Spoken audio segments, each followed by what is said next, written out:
बिस्मिल्लाहिर्रहमानिर्रहीम, अस्सलाम वालेकुम। हकीकत टीवी साइंस एंड हेल्थ में खुश आमदीद। पिछले 48 घंटों में कुछ बड़ा अजीबोगरीब हुआ है और इस दफ़ा ऐसा कुछ हुआ है कि ईरान ने अमेरिका को चारों साइड से शिकस्त दे दी है। सबसे पहले तो आप ये ज़हन में रखिएगा हुआ क्या है। ईरान के पास कोई टेक्नोलॉजी ऐसी लग गई है कि ईरान ने पिछले 24 घंटों के अंदर, एक तो अमेरिका ने उनकी शिप पर अटैक किया था, उसके बाद से अब तक की सूरत हाल में 50 से ज्यादा ईरान अपने जहाज शिप्स भेज चुका है। साथ उनकी सिक्योरिटी भी होती है, यानी पूरी तरह नहीं है लेकिन उसको प्रोटेक्शन दी हुई है उन्होंने। लेकिन हैरान कर देने वाली सूरत हाल ये है कि 50 से 55 का नंबर इस वक्त हो गया है तकरीबन, और अमेरिका की नाकाबंदी के बावजूद 55 ईरानी जहाज, तेल बरदार टैंकर्स गुजरने में कामयाब हो चुके हैं। ये आप ज़हन में रखें, ये कोई आम रूटीन की बात नहीं है कि ईरान के शिप यहां से चले गए। ईरान के हाथ में कोई टेक्नोलॉजी है, वो इसका इस्तेमाल कर रहे हैं। उन्होंने अमेरिका का बेड़ा गर्क कर दिया है। इस वक्त बात ये नहीं है कि ईरान ने क्या किया। 24 घंटे पहले ईरान का शिप तबाह हुआ था, उसके बाद उन्होंने अटैक कर दिया। उसके बाद से अमेरिका से रुक नहीं पा रहा, और इस सूरत हाल के अंदर अमेरिका की नेवी भी इस वक्त परेशान है और उन्हें सरेंडर भी किया हुआ है। अब सबसे बड़ा मसला ये है कि चले पहले तो सूरत हाल ये समझ आती थी ना कि तब ट्रम्प जाने दे रहा था, खुद ही उसने कहा अब तो जाने नहीं देना। उसने आज भी ऐलान किया मैं नेवल की ब्लॉकेड नहीं करूंगा। आपको पता है ईरान ने किसी तरह का कंप्रोमाइज करने से इस वक्त इनकार किया। क्यों? उनको ये बात अब समझ आ गई है कि गेम हमारे हाथ से निकल। अब ये सारे का सारे पॉइंट्स को आप समझिए हुआ क्या है। देखिए, सबसे पहले आप ये समझ लें कि अमेरिका निगरानी कैसे करता है। अमेरिका के पास सैटेलाइट डाटा होता है जिससे वो देखते हैं मिलिट्री या कमर्शियल सैटेलाइट के थ्रू कि भाई ये यहाँ पर जो ट्रैक करते हैं शिप की मूवमेंट्स को, जो रूट्स होते हैं उनको देखते हैं, या कोई बिहेवियर, या फिर इनका जो शिपिंग ट्रैकिंग सिस्टम होता है इसके ज़रिए भी करते हैं। रेडार सिस्टम होता है, उससे जहाज़ों एक एक चीज़ को ये ट्रैक करते हैं। फिर उसके बाद इनके ड्रोन्स भी उड़े होते हैं, इनके जो एयरक्राफ्ट होते हैं वो भी उड़े होते हैं। वो तो ऊपर से देख लेते हैं ना कि नीचे क्या हो रहा है क्या नहीं हो रहा। ये लाइव विजुअल्स देखते हैं, एक एक चीज़ देखते हैं। यहाँ नेवल की भी प्रेजेंस है। सवाल ये है कि इतना कुछ होने के बावजूद सैटेलाइट, AIS, रेडार, ड्रोन्स आप कंबाइन कर ले, आप एक शिप नहीं गुजार सकते। सवाल ही पता नहीं होता आपका कोई शिप यहां से निकल जाए तो फिर ये कैसे चलेंगे। दो चीजों को आप समझे यहां पर। ईरान ने इनके साथ किया क्या है। ईरान ने इनके रेडार सिस्टम, ट्रैकिंग सिस्टम सबको टोटली डिसेबल कर दिया। जिसे कहते हैं धड़ल्ले से गर्दन पर हाथ रखकर ईरान इस वक्त यहां से लेकर जा रहा है। इतने धड़ल्ले से लेकर जा रहे हैं, इतने धड़ल्ले से लेकर जा रहे हैं, उसका कोई तसव्वुर भी नहीं कर सकता। और आप ये सोचें कि अमेरिका बिल्कुल बेबस। इसका मतलब है कि उनके रेडार ट्रैक नहीं कर पा रहे, और ड्रोन्स, यानी आप ये सोचें, चले सारी चीजें छोड़िए, जहाज तो ऊपर से उड़े होते हैं ना, नीचे से आपके 55 के करीब आपके चिप्स चले जाएं। यानी ये कोई अक्ल तस्लीम करती है इस बात को कि आपके 55 के करीब नीचे शिप जा रहे हैं और आप उनको ट्रैक नहीं कर पा रहे। ये कैसी अजीबोगरीब सूरत हाल है कि आप उनको देख नहीं पा रहे। आप ट्रैक, ठीक है, आपका ट्रैकिंग सिस्टम डिसेबल कर दिया, आपके पास कोई टेक्नोलॉजी है, इसका मतलब अमेरिका की नेवी तो गई, फारिग हो गई, वो तो कुछ काम नहीं कर सकते।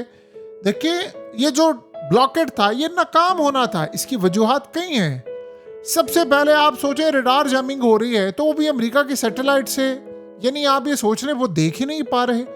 अब ये बात आप समझे कि एक शिप को आपने अटैक किया तो ये ज़हन में रहे वो शिप चाइना के लिए जा रहा था, और उसमें चाइना के बारे में अमेरिका ने कहा कि उसमें केमिकल था जो मिसाइल के लिए इस्तेमाल होता है।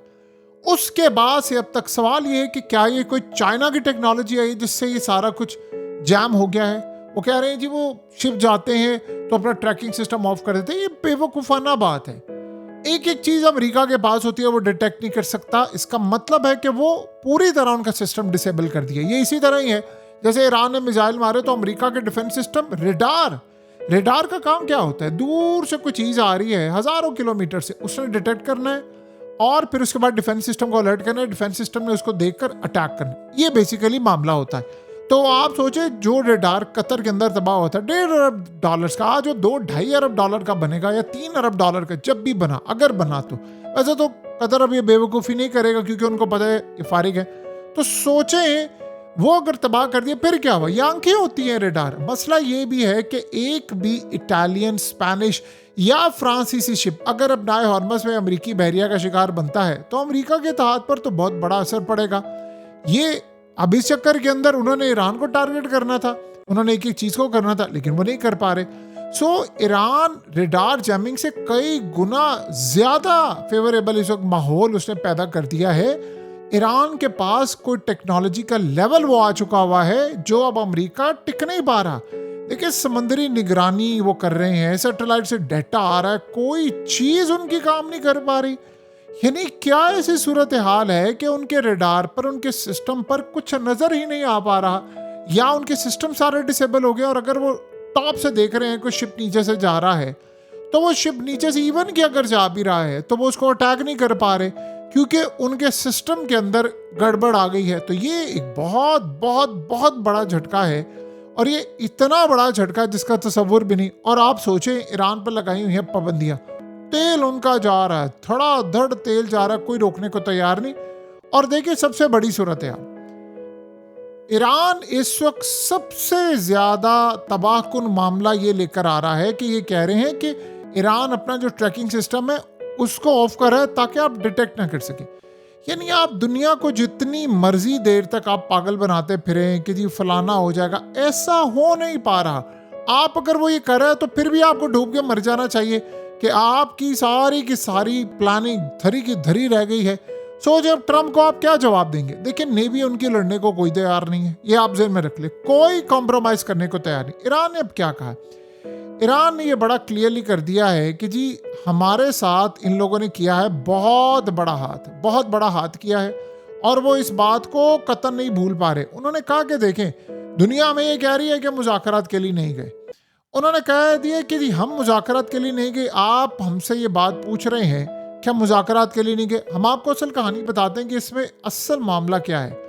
उन्होंने कहा कि सबसे पहले तो आप ये ज़हन में रखिएगा कि हमारे पास, यानी जो हमने तमाम तरह, उन्होंने कहा इस वक्त रूमर्स है, हाइप क्रिएट है, मीडिया के ऊपर है कि जी हम पाकिस्तान चले गए। कहते जी हम तो पाकिस्तान नहीं गए, कहते हमने पाकिस्तान को क्लियरली बता दिया है कि हम जाएंगे नहीं किसी भी सूरत इस्लामाबाद में, और ना ही हमारा कोई इस वक्त प्लान है।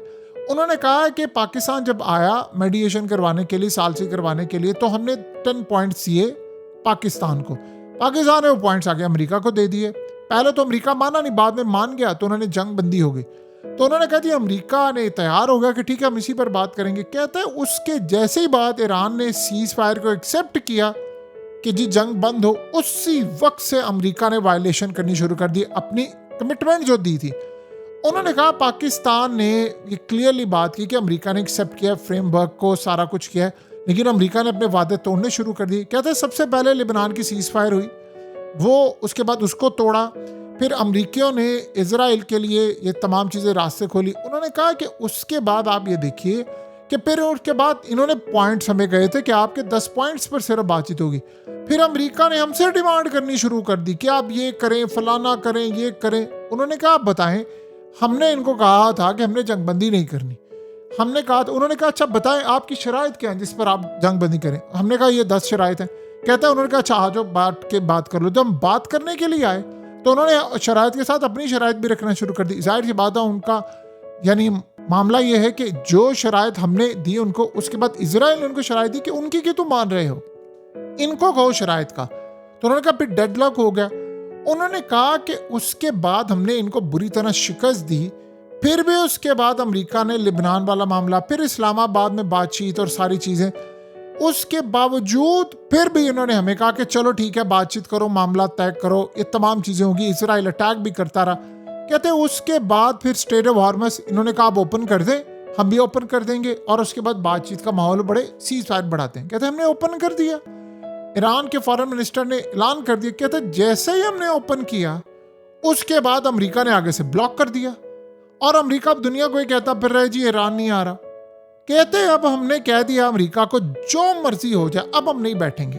अब आप लोग जो शराइत अगर बैठनी है तो ये 10 पॉइंट्स हैं, समझ आती है तो ठीक है, नहीं तो लड़ाई के लिए हम तैयार हैं।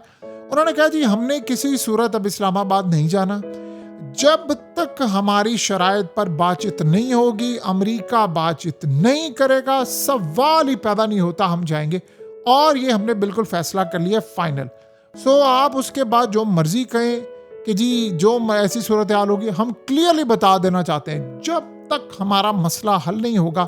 ये 10 पॉइंट्स है, हमारे मिसाइल तैयार है, हम अटैक करने के लिए तैयार है। अमेरिका बताए अमेरिका ने क्या करना है, जंग करनी है, हम तैयार हैं, हम बटन दबाएंगे। हमारी उंगलियां वैसे ट्रिगर पर हैं, हम वैसे ही आजकल थके हुए हैं कि काफ़ी दिनों से कोई मिसाइल नहीं मारा। आप कहेंगे तो हमारे मिसाइल चलना शुरू हो जाएंगे। हकीकत टीवी साइंस एंड हेल्थ की इस वीडियो के नीचे कमेंट ज़रूर कीजिए, अपनी राय का इजहार ज़रूर करें और इस वीडियो को हर जगह शेयर करते हुए चैनल को सब्सक्राइब ज़रूर करें।